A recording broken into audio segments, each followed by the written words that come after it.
Alrighty. Today we are reading the final chapter in the Curriculum of the Earth. And by the way, I have a playlist for all the Christmas stories, so anything Christmas story related, kids or adults, does be in the same playlist, so I'm just gonna letting you guys know now. So, chapter 3, Chip the Third. The desk clock in corner struck 10.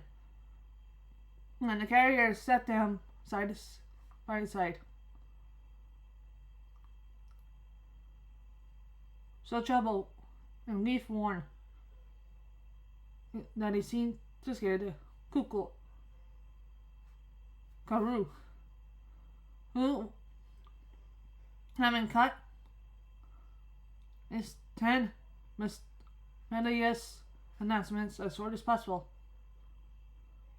was back into the moon-ish house again and clapped his little door behind him, as if the unwonted spectacle was too much for his feelings. If the little haymaker had been armed, when the side east, and then cut at every stroke into the carrier's heart, he never could have gashed and wounded it God had done. It was a heart so full of love for her, so bound up and held together like a memorable threads of remembrance, spun from the daily workings for many qualities of endearment. It was a heart in when she misdreamed herself so gently and so closely, a heart so single and so earnest in its truth, and so strong and right, so weak and wrong, that it could cherish neither passion nor revenge at first, and only had room to hold the looking image of his idol. But slowly, the carrier sat ruin on his earth. Now so cold and dark, other and future thoughts began to rise within him. The wind comes rising in the night. A stranger was beneath his out-unreached roof. These steps would take him to his chamber door. One blow would beat it in.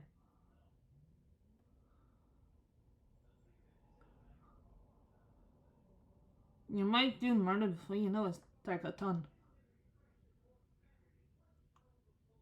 I said. I could be murdered if it gave the villain time to grapple with him hand in hand. He was a younger man.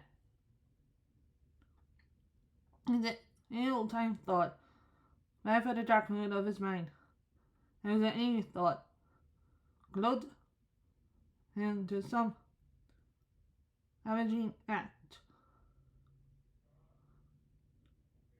that should change the cheerful house into a haunted place which lonely travelers could dread to pass by night, and where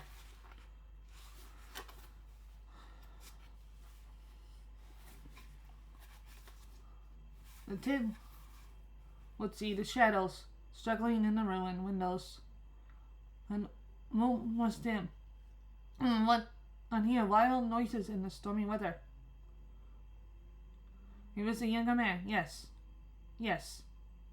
Some lover had won the heart that he had never touched. Some lover of her early choice.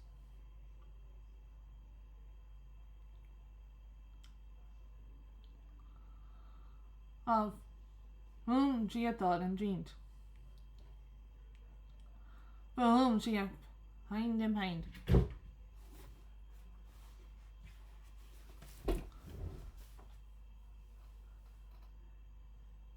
Hey, Missy!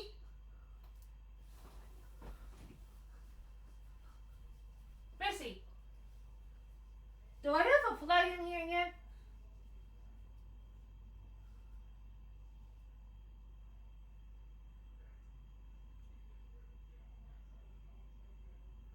Come on, let's finish the chapter. If you're gonna say anything, you goofy. Come on! If you want to stay with mommy, come read the chapter with her. Come here. Come here. Hi. Oh, sorry. I'll just run in the hamper.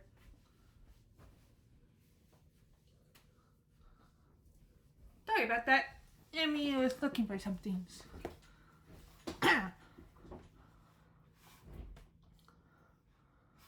One year, fancy her, so happy. By his side. Oh, I can need to think of it.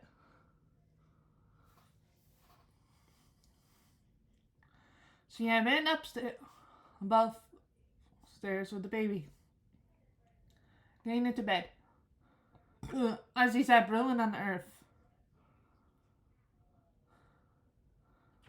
She came close beside him, without his knowledge, and turning it at the rack of his great misery. And watched the loud sounds, and put her little stool at his feet. He only knew it when he felt her hand upon his own, and saw her looking up into his face. And wonder? No, it was his first impression. And he was faint to look at her again, to set it right. No, now I wonder.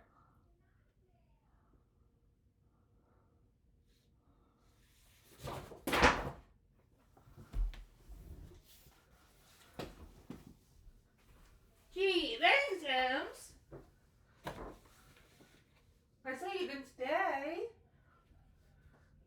Come on. Read, my mommy. Here you go.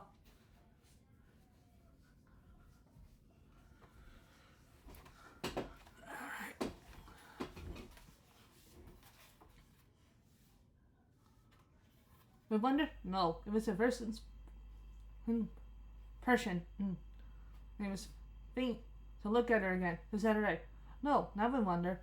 With an eager, inquiring look. Now I wonder. At first it was alarmed and serious, then it changed into a strange, wild, dreadful smile, recognition of his thoughts. And there was nothing but her cupped hands on her brow, her bent head and fallen hair. But about an like potus.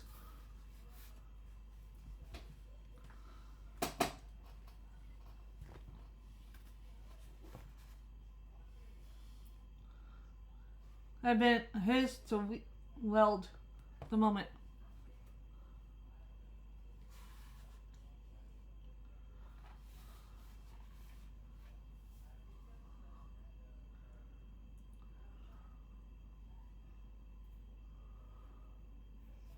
He had too much of his divided property of mercy in his breast.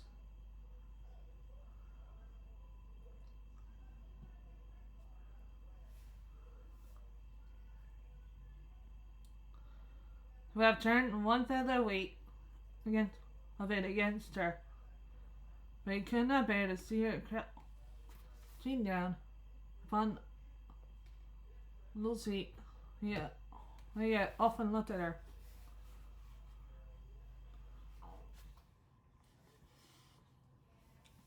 With love and pride, so innocent and gay.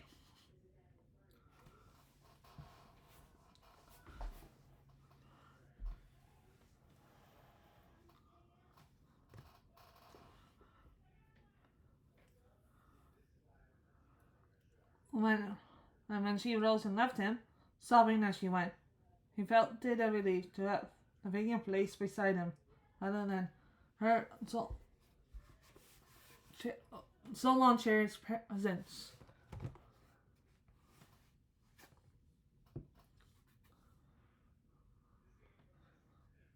in itself was anguish keener than all, reminding him how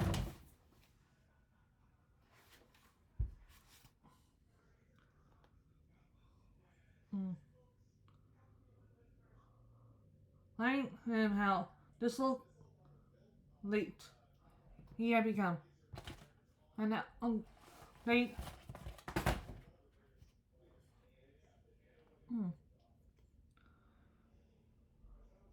the bond of his life was uh, asunder. The more he felt this, and the more he knew it could have better broke to see her lying permanently dead before him, with their little child upon her breast. The higher and stronger rose his wrath against his enemy.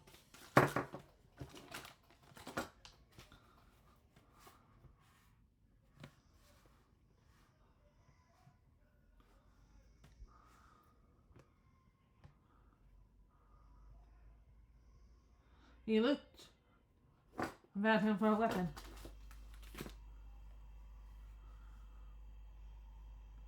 There was a gun hanging on the wall. He took it down and moved a pace or two towards the door of the Fitterous dangerous room. He knew the gun was loaded. Uh-oh. Some shadowy idea that it was just to shoot this man like a wild beast.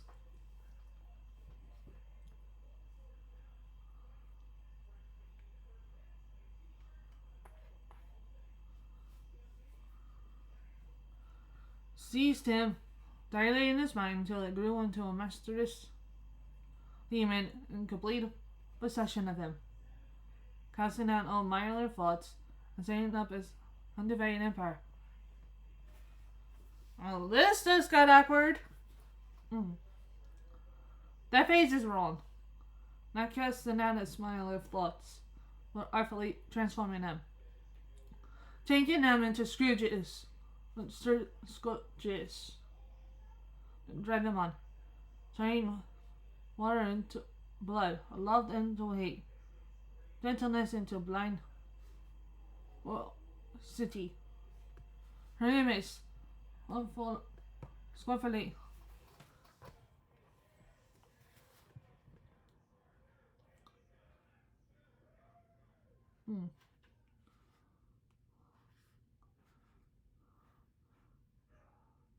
Her image, scornfully humbled,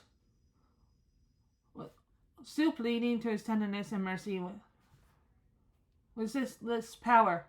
Never left his mind, but staying there, and urged him to the door, raised the weapon to his shoulder, then nerved his finger to the trigger, and cried, "Kill him!" in his bed.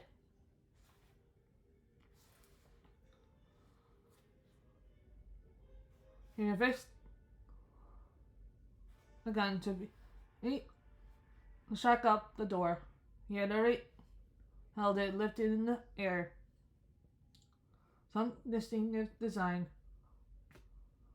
was thought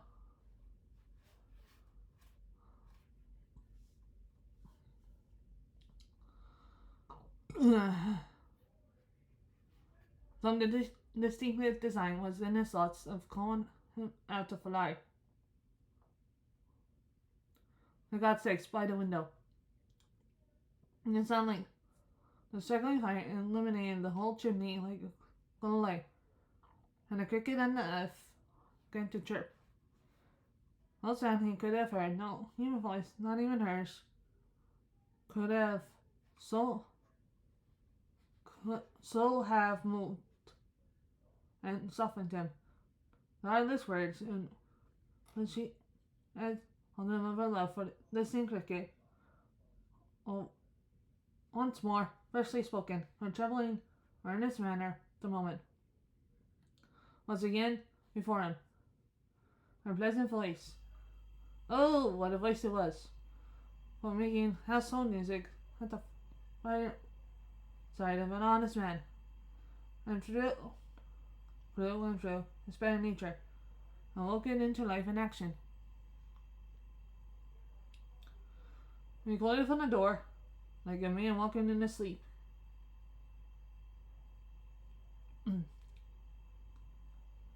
Waking back from a dreadful dream, and put the gun aside, clasping his hands before his face, and then sat down again beside the fire, now in relief and tears. A cricket on earth came out into the room and stood in the fairly shaped form. "I love it," said the very voice, sweeping what he well remembered. "For many times I've heard it, and many thoughts this harmless music has given me." She sits outside Carrier. "True. This has been a happy home, John, and I love the cricket.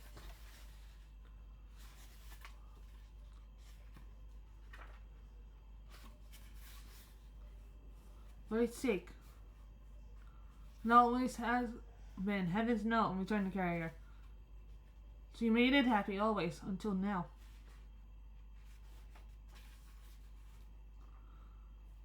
So gracefully, sweet-tempered, so domestic, joyful, busy, and light-hearted, said the voice. "Otherwise I could have never could loved her as I did," returned the Carrier.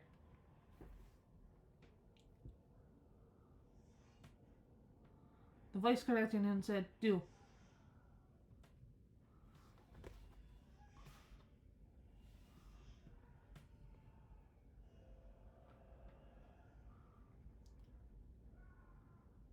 The Carrier repeated, "I did," but not firmly.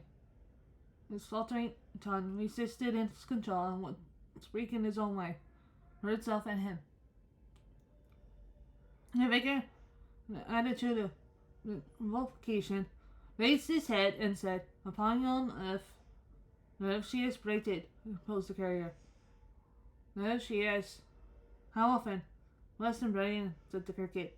"The earth which, but for her, only a few stones and bricks and rusty bullets. But which has been, with her, the altar of your home,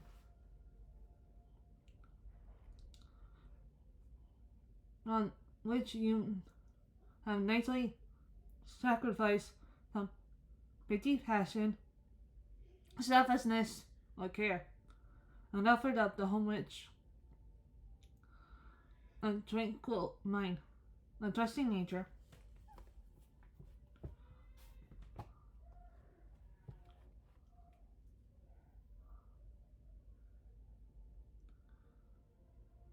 and a overflowing heart, so that the smoke from this poor chimney has gone upward with better fragrance than the richest incense that is burnt for his retreat shrines and all the godly temples of this world. Upon your own heart, in this quiet sanctuary, surrounded by his gentle influence and thus sensations, hear her, hear me, hear everything that speaks the language of your earth and home. At least replied the Carrier, all things that speak the language of your earth and home must plead for her, returned the Cricket, for they speak the truth. And while the Carrier, with his head upon his hands, stood meditating in the chair, the presence stood beside him, suggesting his reflections by his power, and presenting them for him, as in a glass or pitcher. It was not a very presence. On the earth stone, on the chimney, on the clock, the pipe, the kettle, and the cradle, on the floor, the walls, the ceiling, and the stairs, on the cart without, and the cupboard within, and the household intimates. from everything and every place with which she had ever been familiar, and with which she had even refined one action of herself, unhappy husband's mind. Berries came trooping forth, not to stand beside him as the cricket did, but to busy and bestir themselves, to do all honor to her image.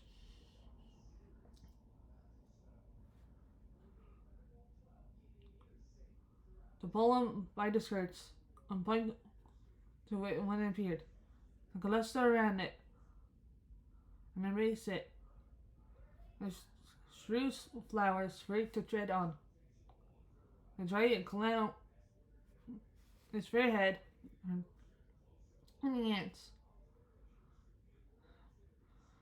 to show they were fond of it and loved it, and that there was not one ugly or wicked or thankfully creature to lay knowledge of it.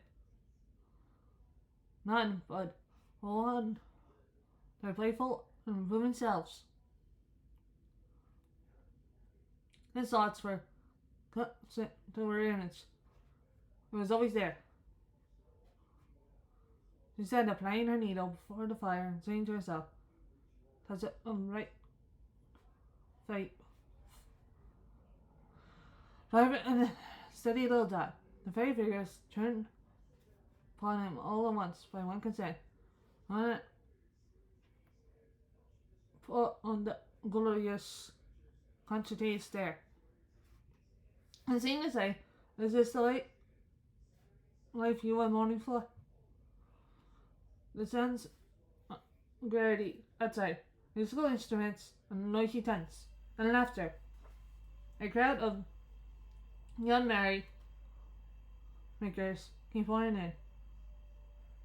Among whom were Mayfield and Lane and a score of pretty girls. That was first of them all. And John was any of them too. They came to summon her to join their party. It was a dance. If ever little foot were made for dancing, hers was surely. But she laughed and shook her head and pointed to her crockery on the fire, and table ready spread. When it entering the finest,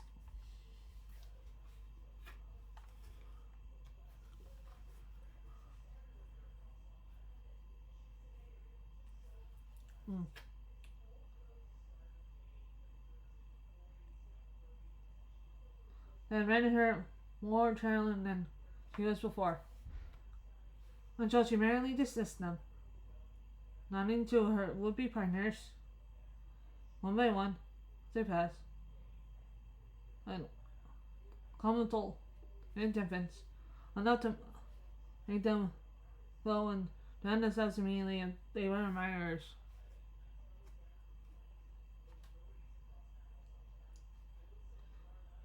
It must have been so. More or less, they couldn't help it. And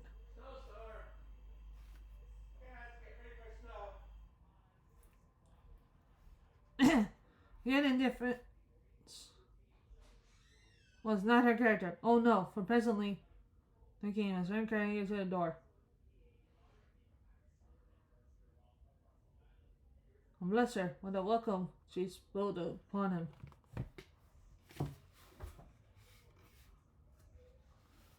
Yet the strange figures turned upon him all at once, and seemed to say, "Is this the life that has forsaken you?"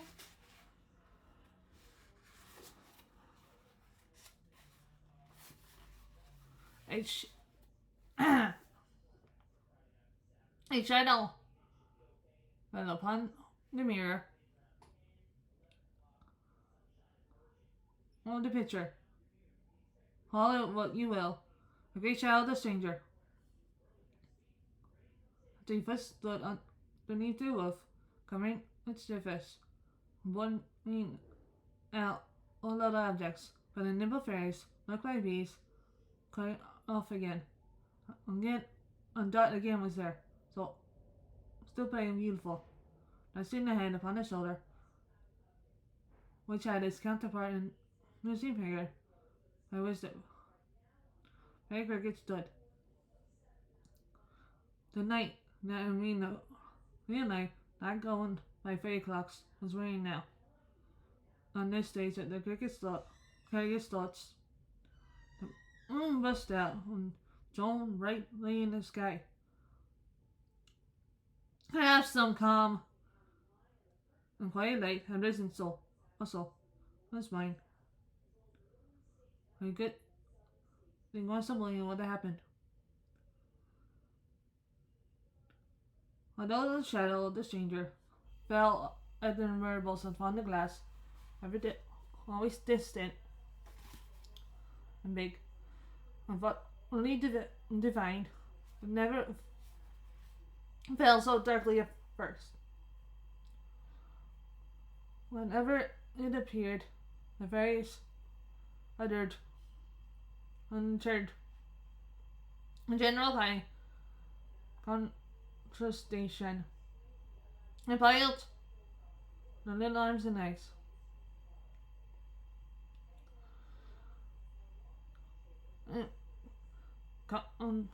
Convertible activity to rub it out.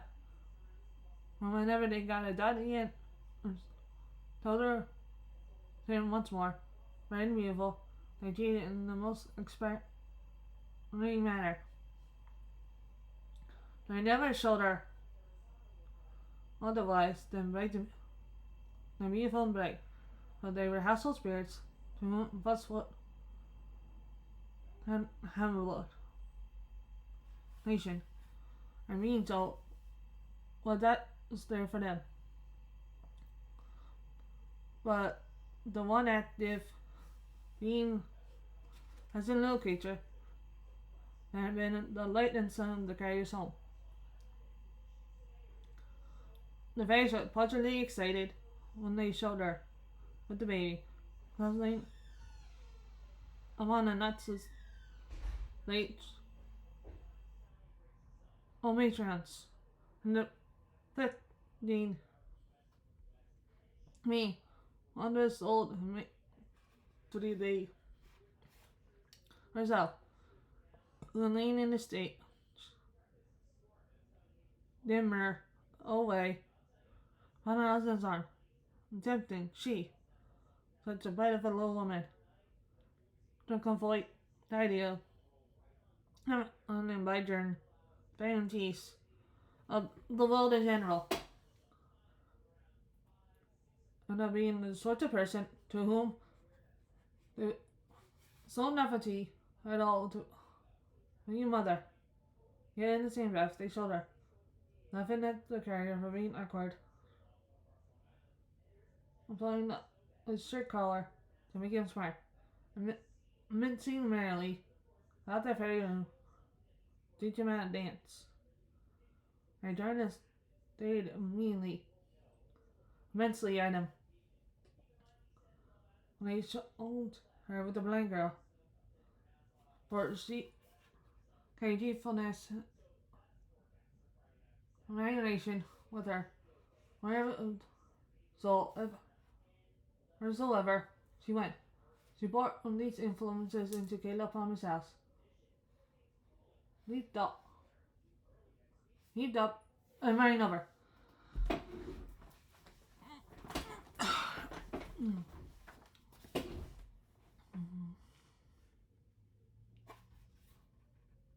The Malays got love for her and trust in her, and gratitude in her. All the busy way of saying breakfast things aside. Next to this, the little arts were filling up each moment of visit and doing something useful to the house and really working hard. Well, waiting Jeanine to make holiday. I'm bound full vision of those that lean dedicates. Jeez. the veal and ham pie, and the bottles of beer. A radiant little face arriving at the door. I'm taking leave. A wonderful expression. Well, what a self. A neat foot at the kind of your head. Huh. Being a part of the establishment.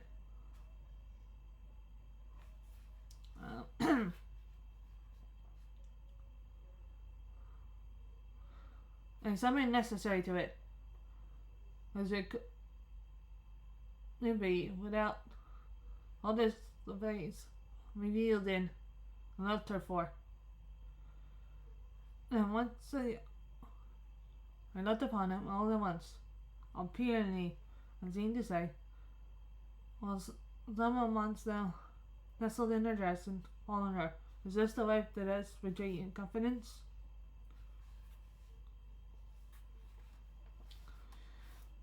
More than once, or twice, or thrice, and the long thoughtful night, they told her down, laying on the very seat, with her bent head, her hands collapsed on her brow, and fallen hair, as he had seen her last. And when they found her dust, they turned over to look upon him, and got close around her, and covered and kissed her, and pressed one another to show sympathy and kindness her, and got them all together.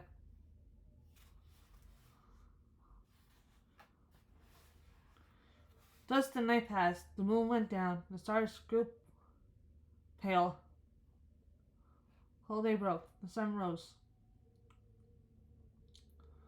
The carrier sat still, musing in the chimney corner. He had sat there with his head upon his hands all night. All night the playful cricket had been chirping on the earth. All night he had listened to his voice. All night the hassle fairies had been busy with him. All night she had been amiable and blameless in the glass. At some point, that one shadow fell upon it.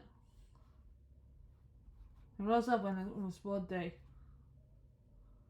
washed and dressed himself. He couldn't go about his customary cheerful occasions. He wanted to create for them, but it mattered less.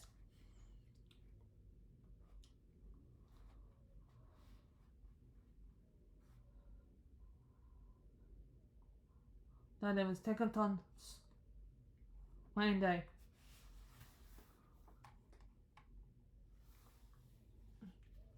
They arranged to make his rounds by proxy. He thought to have gone merrily to church with Dot, but such plans were at an end. It was the only day too. Ah! How little he had looked for such a close too.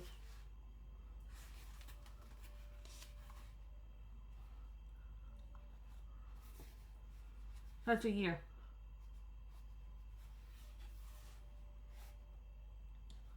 The carrier had expected that Tecaton would pay him an early visit, and he was right.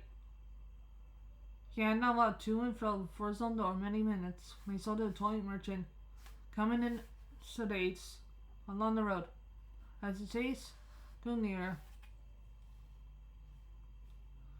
he perceived that Tecaton was less out sprucely for his marriage. That he had decorated his horse's head with flowers and favors. The horse looked much more like a bright than Tecaton.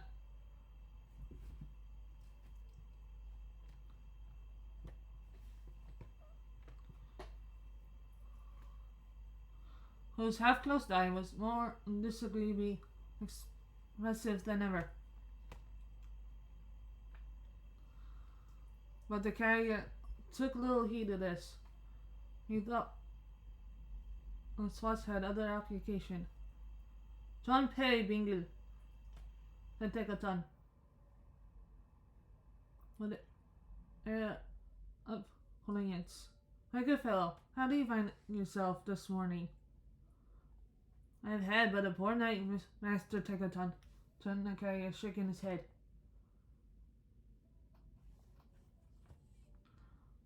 For I have been a great deal disturbed in my mind.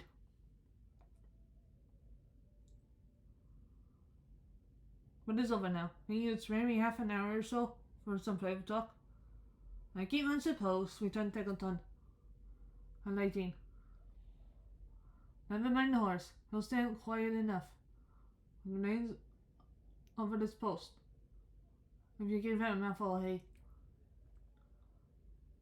Carrier, having watched it from his stable, set it before him. They turned into the house. You are not ready for new, he said, I think. No, answered Tegaton. Running in time, running in time.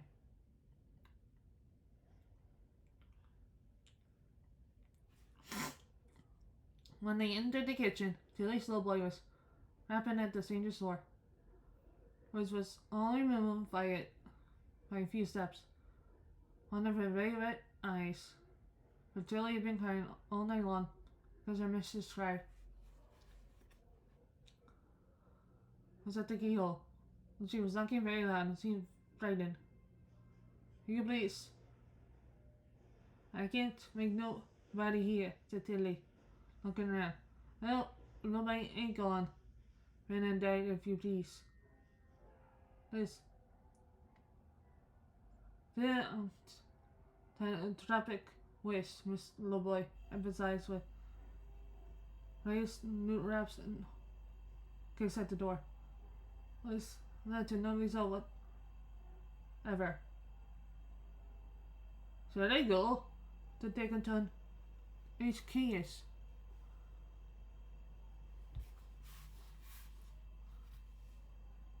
The carrier turned his face on the door side, turned to go if he would.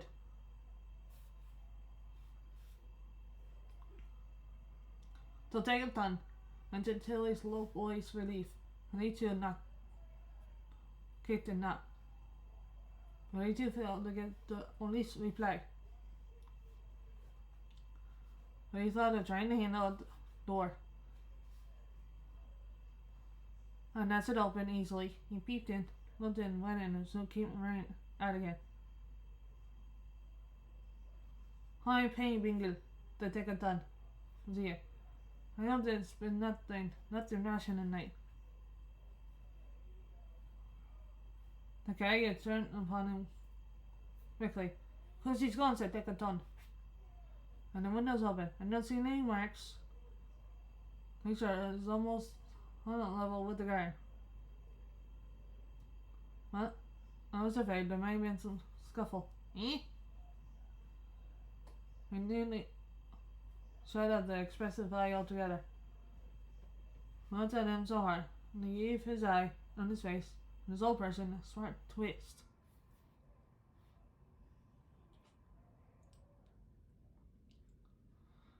As he would have screwed the truth out of him. Make yourself easy, said the carrier. I went to that room last night, without harm word or dread for me, and no one has entered it since. He's away of his own free will. I'll go gladly at that door. I beg my dread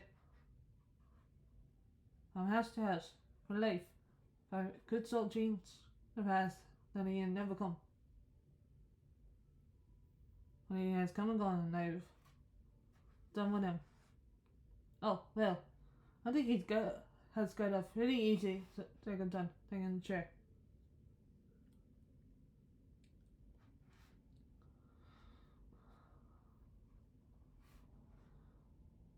Leo was lost upon the carrier, was set them too.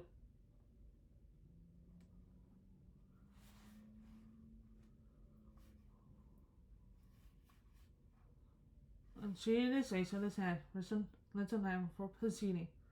You told me last night, he said, my life that I love secretly, Adrenaline, instantly taken time.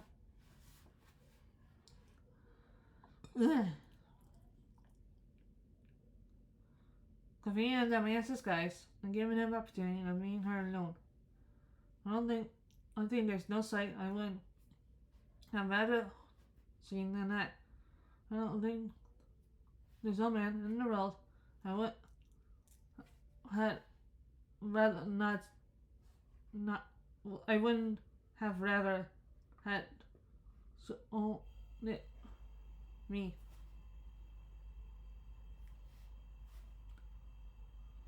I confess that having had my suspicions always the second turn. And that's made me injectable here. I know.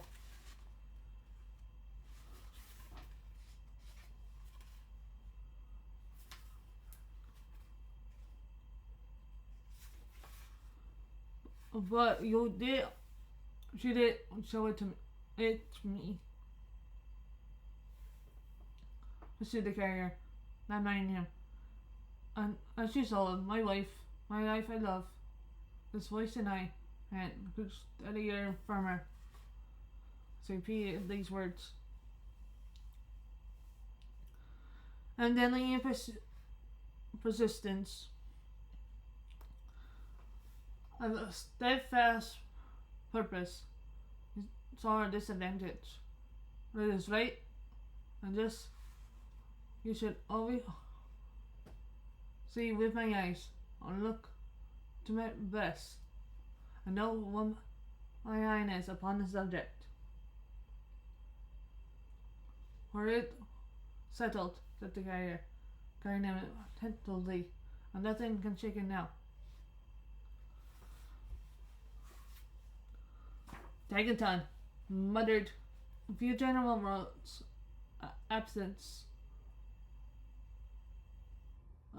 send. But it's been necessary to vacate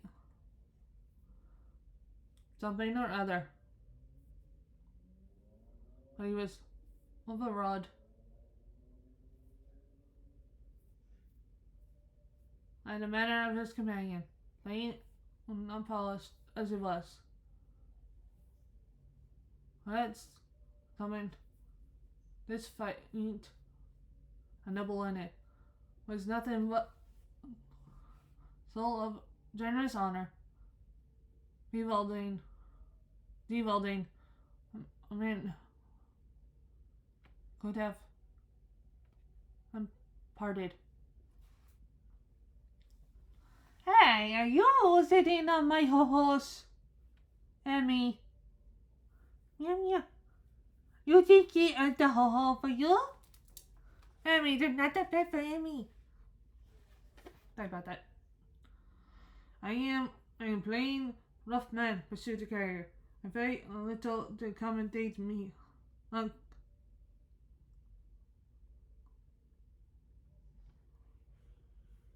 am not a clever man. As you very well know, I am not a young man. I lost my little dog because I've seen her gone off from a child or about his house. As I know how precious she was, because she had made my life for years and years. The men I can't compare with, who could never loved my little dog like me, I think. He paused and softly beat the ground a short time with his foot before resuming. I indulged thought that though I wasn't good enough for her.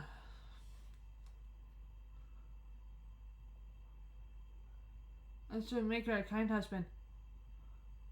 And perhaps know her value better than other. In this way I recollect it to myself. I called it to myself. And came to think it might be possible that we should be married. And then came about, and we were married. Ha! Said Egerton, with a significant shake of the head.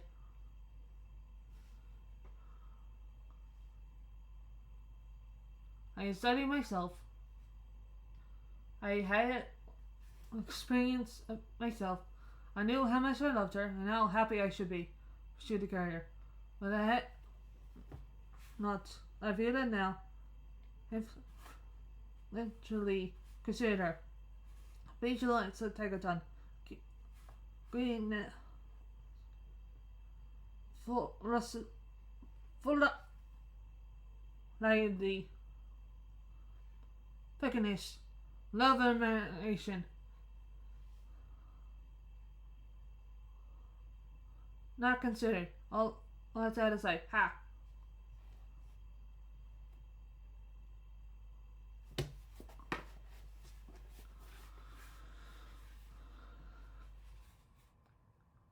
Yeah, best not interrupt me, said the carrier with some sternness. If you understand me,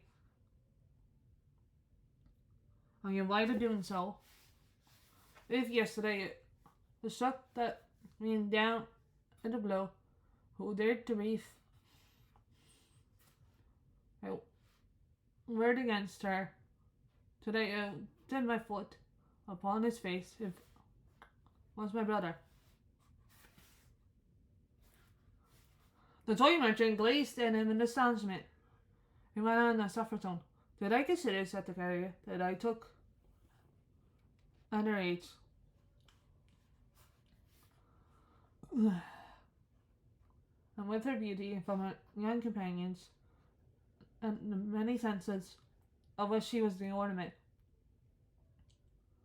she was the brightest little star that ever showed. To shut up her up from day to day in my dull house and keep my tedious company?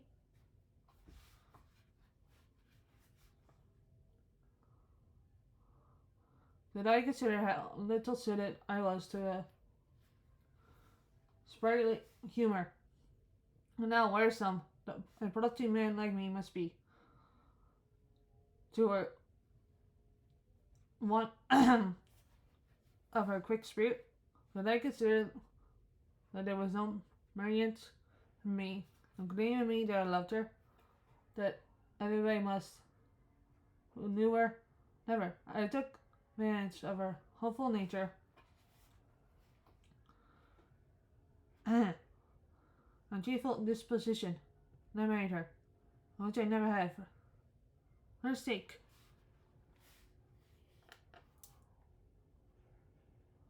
Not for mine.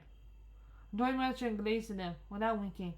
Even the hut eye was open now. Heaven bless her.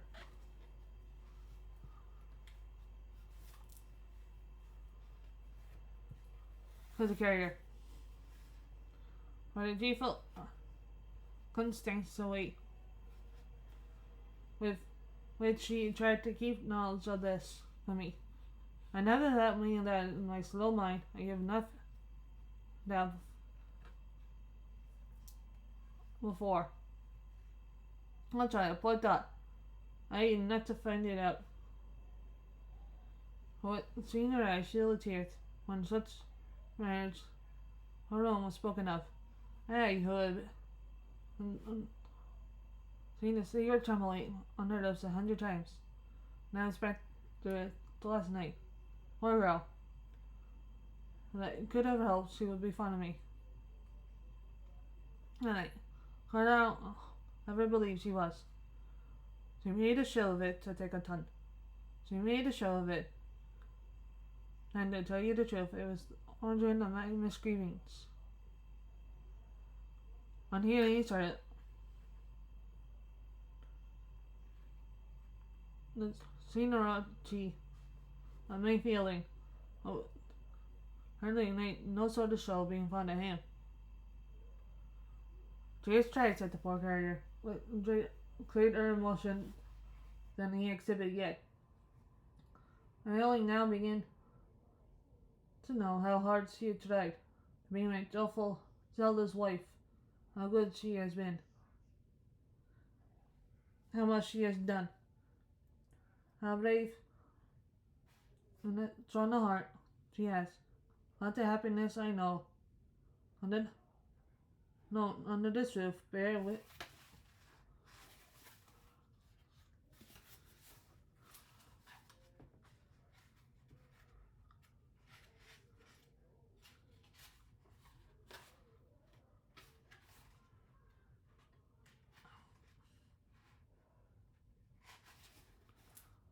witness. It will be some help and comfort to me when I'm here alone. Here alone, said Decaton. Oh, then you do mean to take some notice of this. I mean, returned the carrier, to do her the greatest kindness and make her the best preparation in my power. And I can't release her from the daily pain of an unequal marriage and the struggle to conceal it.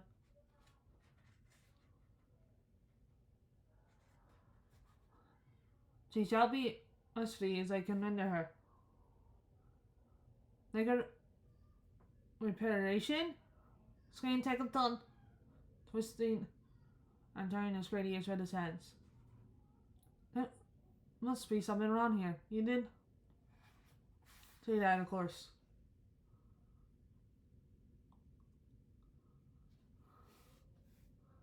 The carrier set his grip upon the collar and the toy merchant shook him like a reed. Listen to me, he said, and take care that you hear me right. Listen to me. Do I speak plainly?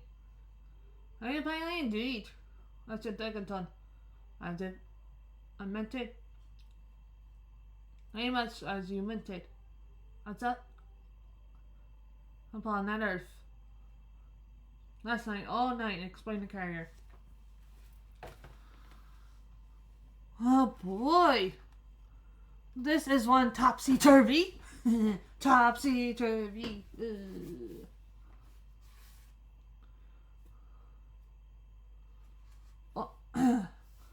On the spot, as she has often sat beside me, with her sweet face looking into mine.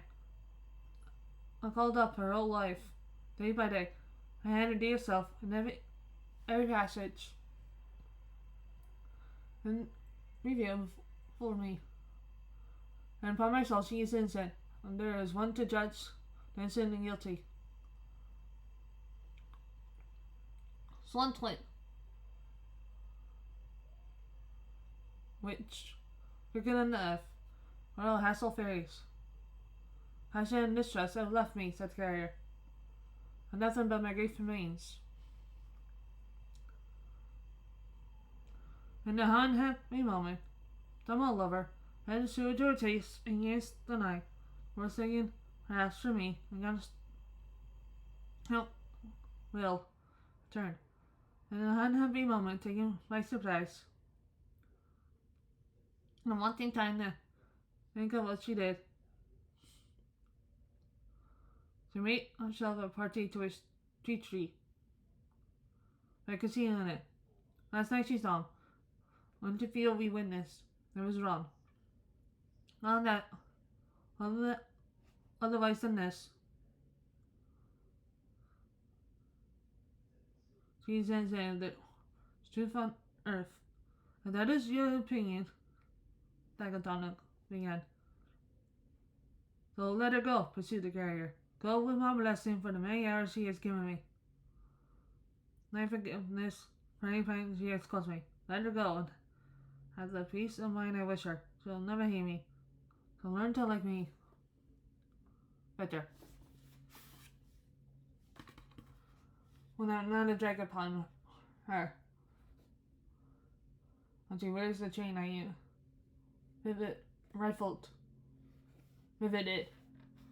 more lately. This is the day on which I took her. So little hot for her enjoyment from her home. Today she had returned to it. I will trouble her no more.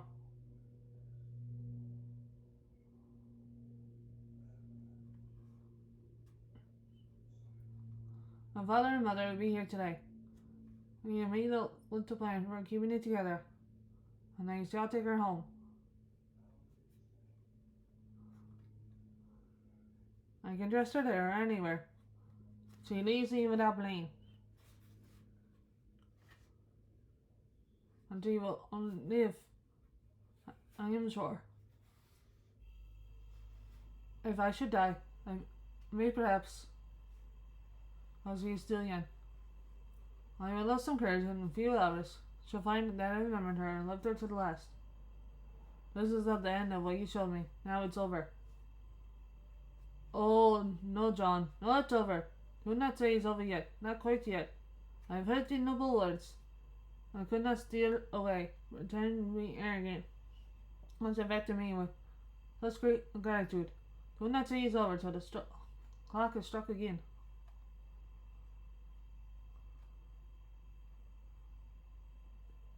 She had entered shortly after Tekenton.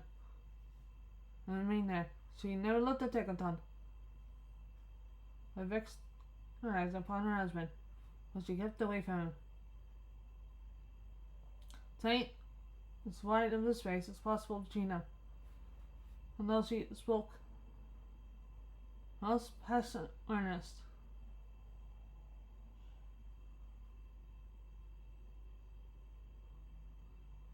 she went no nearer to him. Even then, how different one is from her old self.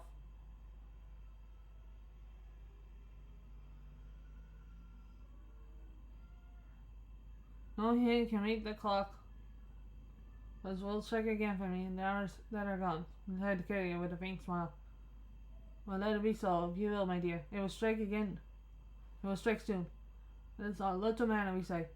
I tried to please you in the harder case than that. Well, Mother Teganton, I must be off.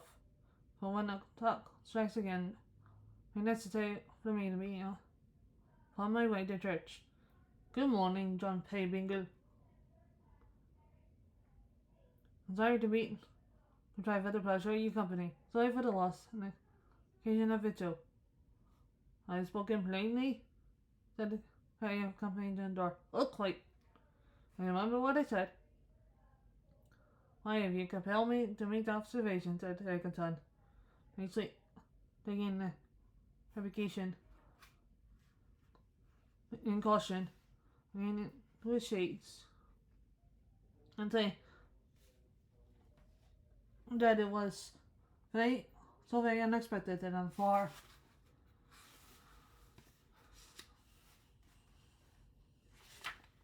from being likely forget it.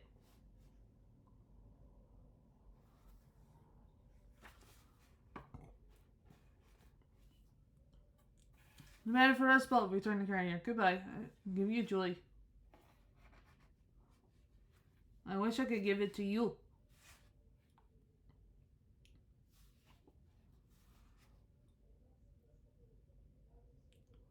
The second time. As I can. Thank you. Between ourselves, as I told you before, I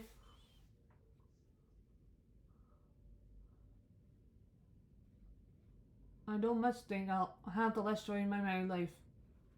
Cause May hasn't been too curious about me.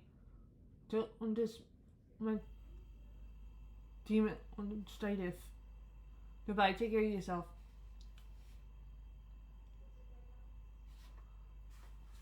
The carrier stood looking after him until he was small in the distance, then the horse's flowers and favors near at hand. Then with a deep sigh, went stolen like a restless, broken man among some neighboring hymns, then willing to return to the clock on the eve of striking.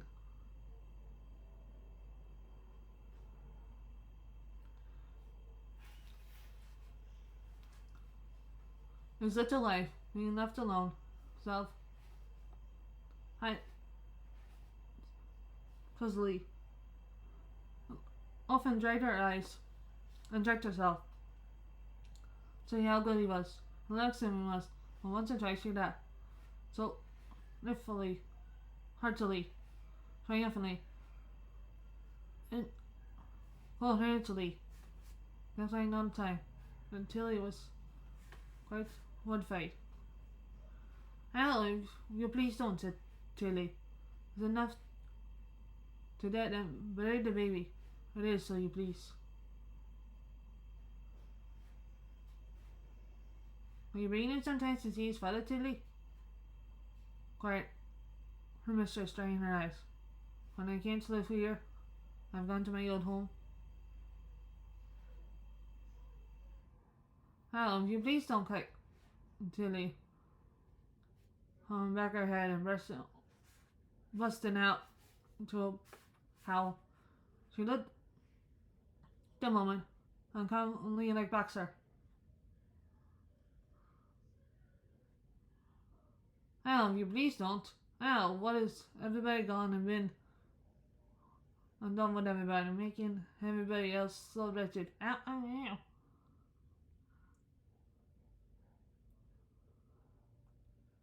The soft-hearted slow boy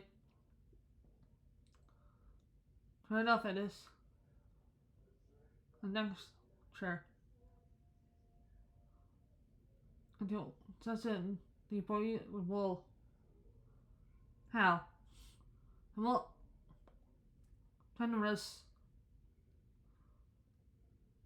from his lawn. The suspicion that he wasn't invitably waking the baby and frighten him into something serious. Probably not feverish. And dies in that Lincoln Turk Caleb Plummer, he and his daughter. This spectacle restoring her to a sense of the priorities. She stood for some few moments silent.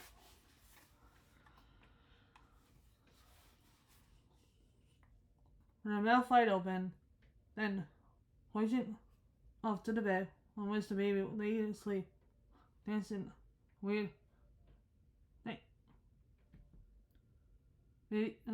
just manner on the floor. And at the same time, rummaged with her feet and hand up on the bedclothes, handling prefiguring such relief on those Sunday operations. Mary, said Bertha, not the marriage. I told her you would be there, Mum,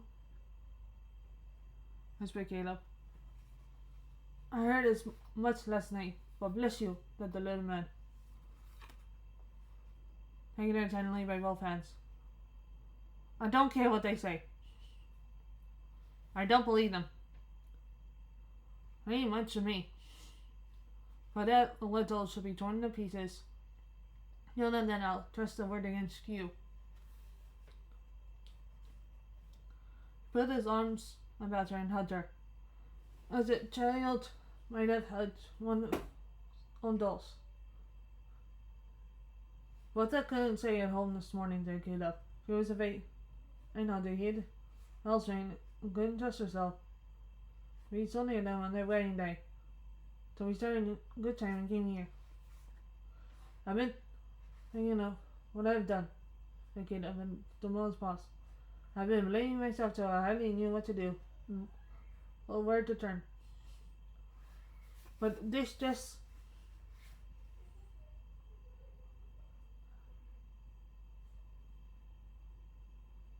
I'm like, now closer.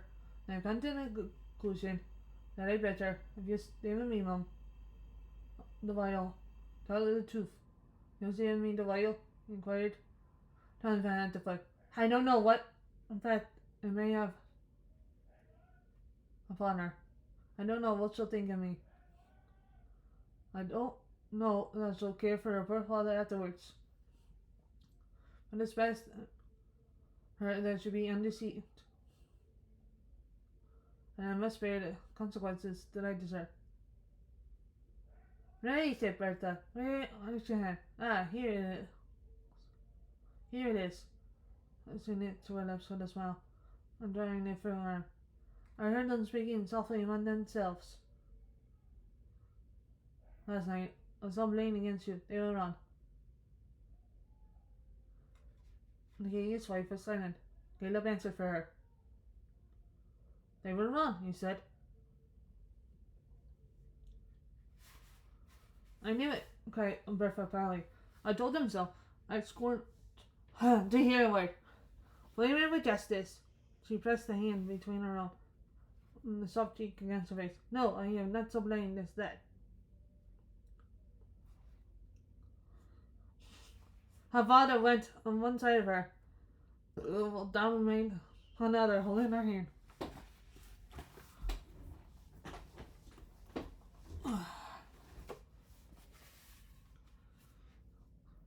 I know you, oh, said Bertha, better than you think, but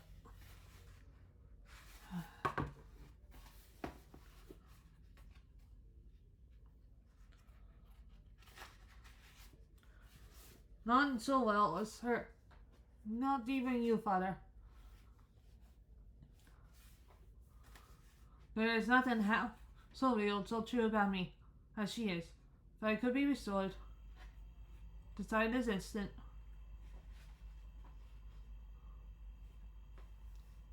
Huh.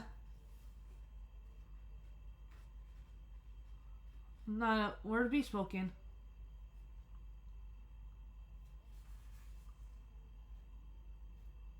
I could choose her from my sister. Nothing, my dear, said Caleb. I have something on my mind. I want to tell you. Well, wait till you are alone. Hear me kindly. I have a confession to make to you, my darling. A confession, father? I wandered from the truth and lost myself. My child, said Caleb, a painful expression his bewildered face. I have wandered from the truth. Be kind to you, and been cruel. She turned her wonder-stricken face towards him, and repeated, cruel. He accuses himself. Too strongly, Bertha, said Dad. You say so presently, and be the first to tell him so. He cruel to me, Bertha, with a smile. Could let it be.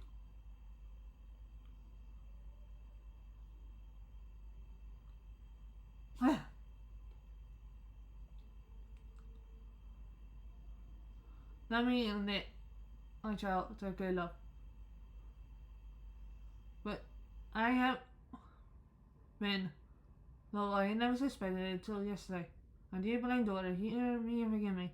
The world you live in, heart to mine, doesn't it just as I presented it? The eyes you have trusted in, been false to you.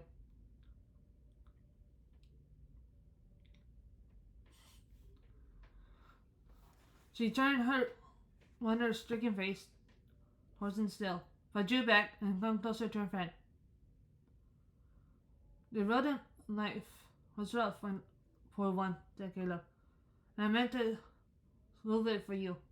I have altered objects, changed the characters of people, invented many things that had never been to make you happier. I have had concealments from you, but the exceptions on you. God forgive me. I surround you with painted seas.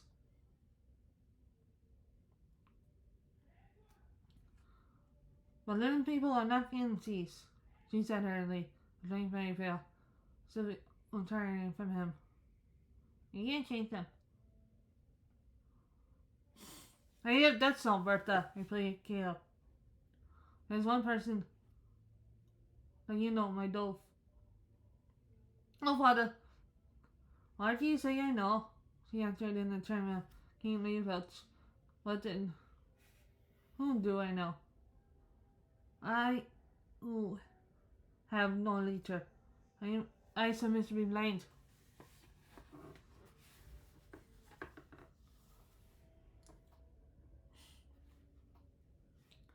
In the anguish of her heart, she stretched out her hands as she was groping her way, and then spread them in a manner most forlorn and sighed upon her face. The madness that takes place today, said Caleb, is with a stern, sword-dated, grimy man, our master to you and me, my dear, for many years, ugly in his looks and his nature, golden calculus always. Online would have painted him to you and everything, my child, and everything. Oh, why? Cried the blind girl, tortured as it seemed, almost beyond endurance.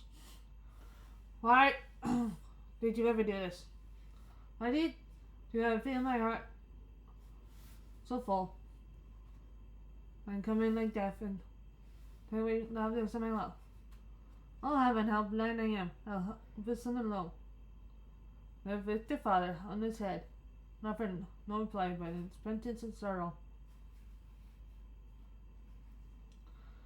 She had been but a short time in this passion of regret, when a cricket and a F, unheard by all by her, began to chirp. Not merrily, but in a low faint, scornfully, sorrowing way. It was so wonderful that her eyes when tears began to flow. And when the presence always been inside the carrier all night and peered behind her, pointing to her father, they said, fell down like rain. She heard the cricket voice more plainly so soon. Was conscious full of blindness of the presence of her father. May, said the blind girl, tell me what my home is, what it truly is.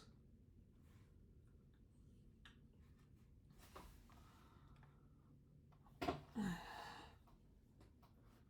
a poor place, Biffa. Very poor and bare indeed. The house will ensconcedly keep out wind and rain another winter. It is a swiftly shield from the weather, Bertha, that could hand in a low, clear voice. She put father in the sack long coat. My girl, greatly agitated, rose and let it carries the life aside.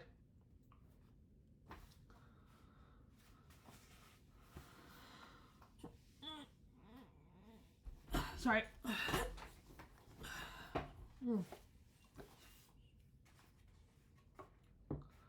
Those presents that I took such care of, that almost came in my wish, and would so dearly welcome to me, she said, trembling. Where did they come from? Did you send them? No. Who did?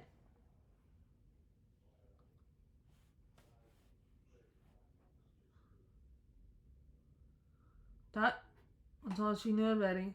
One saying, the blind girl.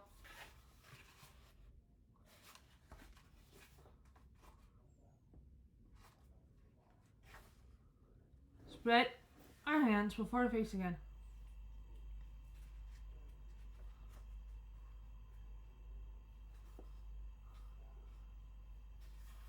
We're in quite another matter now. Dear Mary, a moment. One moment.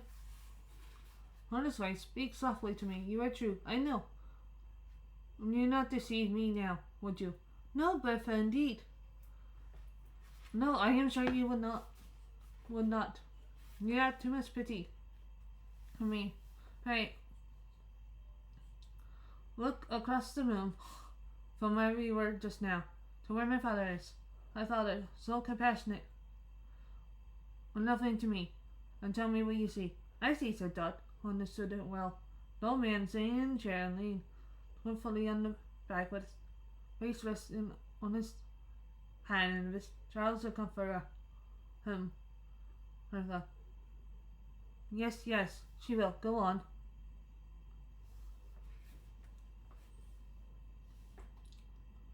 He's an old man, worn with care and work. He's a spare, dejected, mournful, haired man.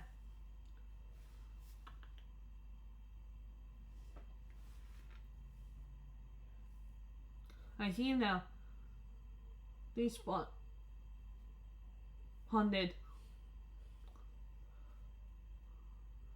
About them,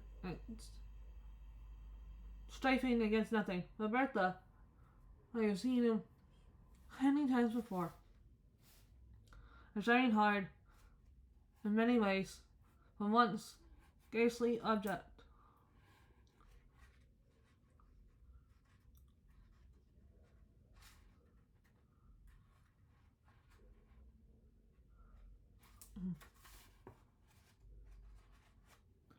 Now you honor his grey head and bless him. The blind girl broke away from her, threw herself upon her knees before him, took the grey head to her breast.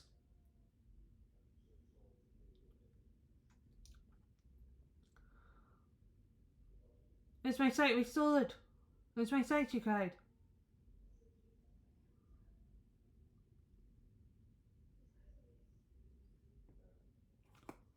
I have been blind, but now my eyes are open. I never knew him.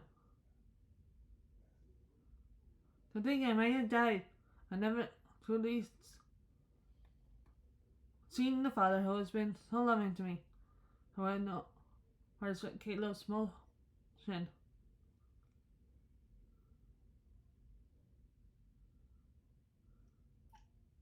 Now?